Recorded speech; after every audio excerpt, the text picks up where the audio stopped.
Avez-vous déjà entendu parler de Maëlys?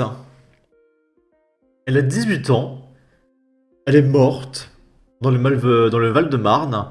Elle a disparu depuis une semaine et on a retrouvé son corps à côté de l'Assis. Et son ex-petite amie est en garde à vue. Voilà, peut-être qu'elle ne portait pas le voile comme il fallait, donc il a explosé, on ne sait pas. On va regarder tout ça. La jeune Maëlys B, âgée de 18 ans, qui avait mystérieusement disparu le soir de la Saint-Valentin, a été retrouvée morte ce jeudi en début d'après-midi à Chilly-Mazarin. Chacun fête la Saint-Valentin comme il le veut. Moi, c'était un resto. Et il y en a, c'est l'enrichissement culturel. Son corps gisait le long de l'avenue du Parc, près de l'autoroute A6. Les enquêteurs du service départemental de police judiciaire du Val-de-Marne ont fait cette terrible découverte vers 14h30. Selon les informations d'Actu 17, l'ex-petite amie de la victime, qui est âgée de 17 ans, a été placée en garde à vue ce mercredi dans les locaux du SDPJ 94. Toujours selon nos informations, durant ses auditions, l'adolescent a nié les faits. Les enquêteurs disposent pourtant d'éléments le mettant en cause. Leurs investigations leur ont permis de découvrir le corps de cette jeune femme. Une autopsie va être pratiquée et permettra de déterminer les causes de son décès. Maëlys avait été aperçue pour la dernière fois le 14 février, à Vitry-sur-Seine. L'enquête du parquet de Créteil avait d'abord été ouverte pour disparition inquiétante, mais les premiers éléments du dossier ont orienté les policiers vers la piste criminelle. Sur les lieux, des constatations approfondies et des prélèvements ont été réalisés pendant plusieurs heures. Les investigations se poursuivent et le suspect de 17 ans pourrait être déféré ce vendredi en vue de sa mise en examen. Sachant que vu qu'il a 17 ans, il n'aura rien. Donc, si tu veux, même si on prouve ouvertement qu'il a commis ce crime, il sera relâché. C'est obligatoire. On ne peut pas emprisonner des mineurs. C'est interdit. Ne nous dites pas qui était son mec, on le sait déjà. Pauvre jeune fille, son assassin retrouvé, qu'elle repose en paix. Pauvre gamine, repose en paix. Quelle tristesse! Crime d'adulte égale condamnation d'adulte. Ex-petite amie, paix à son âme. Et encore paix à son âme. Ok. Et évidemment, paix à son âme. C'est beaucoup, ouais, beaucoup de meurtres. Et vous verrez qu'il y en a un autre qui va arriver dans pas longtemps. Je sais pas si je sortirai celle-là en premier ou en deuxième. Mais il y a eu 2 meurtres récemment. Ensuite, insécurité au centre-ville de Lorient dans le 56. La nuit, j'évite de rentrer toute seule. Ne vous inquiétez pas, c'est un sentiment d'insécurité. Le constat est sans appel. À Lorient, les atteintes aux personnes ont plus souvent lieu en centre-ville que dans les quartiers. Si certains évoquent une ville assez calme, d'autres évoquent une autre facette. Les chiffres de la délinquance ont parlé. À Lorient, les atteintes aux personnes sont majoritairement commises dans le centre-ville.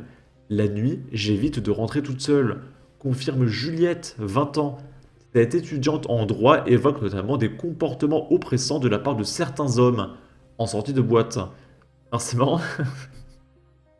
Elle dit certains hommes. Est-ce que c'est une féministe qui dit que tous les hommes sont méchants? Ou est-ce que quand elle parle de certains hommes, elle vise une certaine ethnie particulière? On veut dire que les hommes très très méchants, la plupart du temps, ils sont pas très blancs. D'accord? Ça vient pas de la culture française. Il y a la drague lourde, mais parfois, on sent de l'agressivité chez eux. C'est une véritable plaie. Pour affronter ce genre de comportement, Juliette a pris une décision. Je sors toujours accompagné. Quand personne ne veut sortir, eh bien je reste chez moi. Un constat partagé par Emma et Julie, 18 ans, étudiantes en BTS. On n'est pas très rassuré quand arrive la nuit. Elles aussi préfèrent rentrer en groupe. Sinon, le reste du temps, ça va, poursuivent-elles. On est en France. Et il vaut mieux sortir à deux, sinon on reste à la maison. Parce que c'est trop dangereux de sortir en France, en fait, tout seul. Mais vous vous rendez compte du délire, quand même. Hein. Et elle rationalise, elle dit, sinon le reste du temps, ça va. Non, ça va pas! T'es pas censé avoir peur de sortir chez toi en France, bordel! C'est quand même fou, hein. Lorient, c'est devenu Chicago, MDR. Ce n'est pas une photo de Lorient, mais d'Audrey. Lorient a toujours été dangereuse le soir, mais grâce aux gauchos et à l'immigration, c'est bien pire, merci. C'est la magie de Lorient. L'insécurité en France provient entièrement et uniquement de l'immigration. Agression, vol, mots que je ne peux pas dire sur YouTube, sans compter les milliards déversés en prestations sociales. J'ai connu cette ville qui était super sympa. Quel malheur, Macron et son gouvernement saccagent tout. L'Orient, ce n'est plus l'Occident, c'est l'Orient. Très drôle. Ensuite, dernier article. On est à Montpellier. Il y a un mec d'origine tunisienne en situation irrégulière qui explose la tête d'un usager du tram avec une bouteille et enchaîne avec un coup de poing à un contrôleur. Et ben, il était pas content, donc il partage sa richesse avec nous. On espère qu'il sera relâché au plus vite. Interpellé non sans mal, il a été placé en garde à vue puis déféré au parquet en vue d'une comparution immédiate. Un Tunisien âgé de 34 ans, ivre et au titre de séjour périmé depuis 2 semaines, s'est montré sous son mauvais jour ce dimanche 18 février aux alentours de 18 h. Vous noterez que l'article n'a pas envie de dire qu'il est méchant. Hein. C'est juste qu'il s'est montré sous son mauvais jour. Il faut pas s'inquiéter, il est quand même gentil. Il faut surtout pas stigmatiser les criminels, hein, d'accord? Surexcité, il a empêché les usagers d'un tramway de ligne 1 de descendre à l'arrêt du Guesclin, entre la gare Saint-Roch et Polygone. Pire, alors que l'un des voyageurs lui demandait d'arrêter son manège, il s'en est pris physiquement à lui en lui portant un coup de bouteille sur la tête avant de prendre la fuite en courant. Après leur avoir craché dessus à plusieurs reprises, il a même décoché un coup de poing à un agent. Il a finalement été maîtrisé non sans mal par des policiers nationaux, alertés par les ondes de l'incident, qui ont essuyé à leur tour des crachats et des outrages.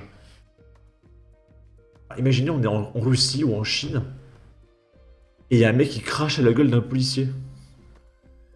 Il lui arrive quoi au mec? Je vous laisse me répondre en commentaire. Qu'est-ce qu'on fait aux gens comme ça dans certains pays? Ah, bah il n'y a pas de commentaire. Bah, il faut dire que ça, c'est arrivé il y a 3 minutes. D'accord? Au moment où je tourne la vidéo, c'est arrivé à 3 minutes. Donc il n'y a pas trop le temps d'avoir des commentaires. Je vais actualiser. Ok. Bon, de toute façon, les commentaires ne sont pas intéressants. En tout cas, n'hésitez pas à donner votre avis, votre opinion, à partager, à liker, commenter. Ça aidera au référencement de la vidéo sur YouTube. Évidemment, toutes nos condoléances à la famille et aux proches de Maëlys. Et à la prochaine pour de futures vidéos. Ciao!